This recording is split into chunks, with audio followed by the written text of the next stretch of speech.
சடனாக ஆனால் அது ஒரு ட்ரிகர், ஒரு ஃபோன் காலில் வந்துட்டு அந்த இம்பார்ட்டன்ஸ் இல்லை நமக்கு அப்படின்னு தெரிஞ்ச உடனே அவங்க அந்த அளவுக்கு அந்த பர்சனை வேல்யூ பண்ணியிருந்தாங்கன்னா அந்த ஒரு குட்டி ட்ரிகர் கூட போதும் அவங்களுக்கு அடுத்த டெசிஷன் எடுக்கிறதுக்கு.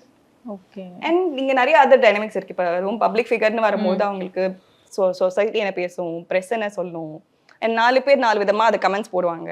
எதுவுமே தெரியாமல் கமெண்ட் பண்ணுறதுக்கு நம்ம மக்கள் வேற ரெடியாக இருப்பாங்க நிறைய பேர். ஸோ அது கமெண்ட் வந்துட்டு யாரோ போட்ட கமெண்ட்டாக இருந்தாலும் அவங்களுக்கு அந்த சுச்சுவேஷனில் ஆல்ரெடி அவ்வளோ கோத்ரூ பண்ணிட்டு இருக்காங்கன்றப்ப ரொம்ப வல்னரபிளாக இருக்கும் அவங்களுக்கு. குட்டி டிஸ்டர்பன்ஸ் கூட ரொம்ப ஹெவியாக ஃபீல் ஆகும். So anything can trigger and make them trick. இப்போ நீங்க வந்து ஹேண்டில் பண்ற கேசஸ்ல நிறைய இந்த மாதிரி கேசஸ் அதிகமா வரும்னா எது சொல்வீங்க? பெரும்பாலும் பார்த்தீங்கன்னா ரிலேஷன்ஷிப் ஒட்டின கேசஸ். அந்த ரிலேஷன்ஷிப் வந்து அவங்க பார்ட்னரோட இருக்கலாம், married unmarried it doesn't make difference, or அவங்க ஃபேமிலி மெம்பரோட இருக்கலாம்.